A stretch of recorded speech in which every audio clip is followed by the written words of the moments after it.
Protests against Erdogan's government increase as Kurdish protection units continue to confront the ISIS terrorist attacks.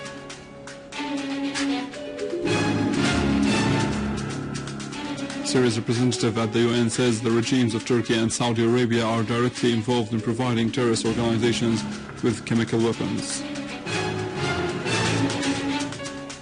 About 30 ISIS terrorists are killed in an Iraqi air bombardment to the south of Tikrit.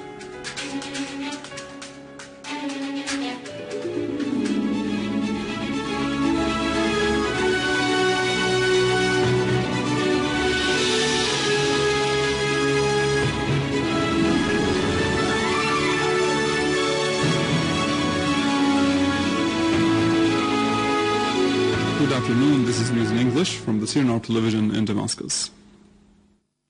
Protests against Erdogan's government and its role in supporting the ISIS terrorist organization against Syrian people continued in Turkey. About 31 Kurdish citizens were killed by Erdogan's security forces and more than 360 wounded during the demonstrations that were staged in various Turkish cities. Political analysts expect that the demonstration would increase in light of the Turkish stand which supports the ISIS terrorists financially and militarily.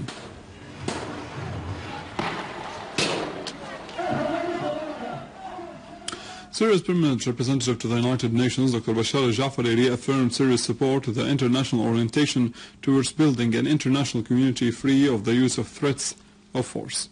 Addressing the First Committee of Disarmament and International Security in New York, Al-Jaafari said that Syria supports a world underpinned by the United Nations Charter's goals and principles that are based on justice, equality and peace among nations.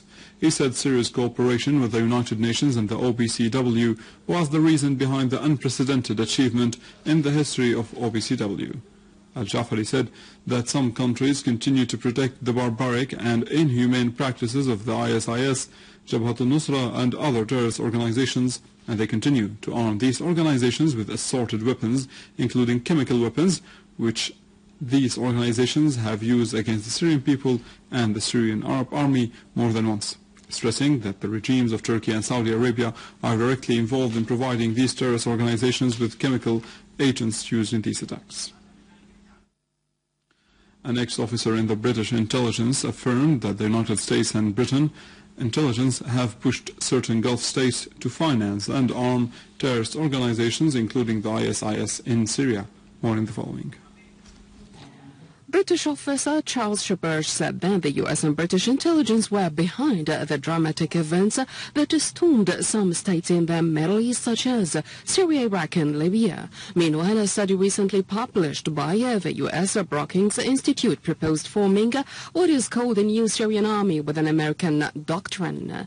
The study said that the first stage of forming such an army should be carried out outside the Syrian territories through an intensive training program that lasts for 1 year. The study pointed out that the cost of such a training and arming amounts to $3 billion that should be paid by Gulf states, referring that the cost might reach $10 billion in case the U.S. Department participated in the program. The British Daily Mail newspaper disclosed Western warnings issued against the possibility of using Ebola virus as a biological weapon by the ISIS members in mass killing operations carried out in some Western states.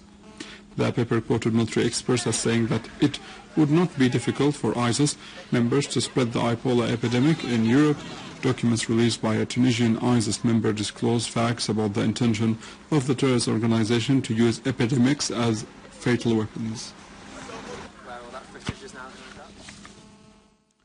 Battles continued between members of the Kurdish protection units and the ISIS terrorists in Ain al-Arab Syrian city to the northeast of Aleppo.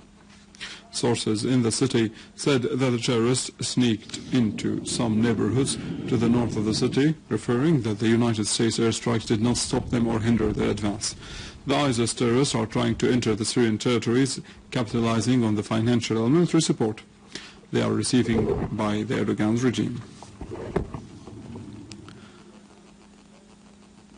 Going to Iraq, where 30 terrorists that belong to ISIS terrorist organization were killed by air shelling that targeted their gatherings to the west of Tikrit.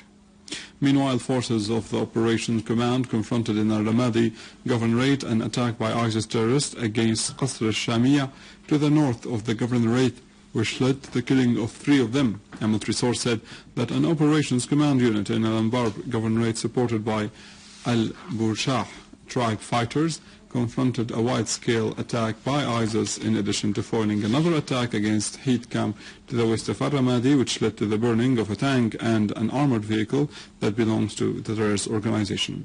In the same framework of the recent crimes committed by ISIS terrorists in Iraq, terrorists assassinated a cameraman who works for Sama, the Iraqi channel, along with his brother after breaking into their house to the north of the capital, Baghdad. The cameraman was killed because he rejected to work with them, as ISIS terrorists assassinated 9 people to the north of the country under the pretext of joining groups that are fighting them.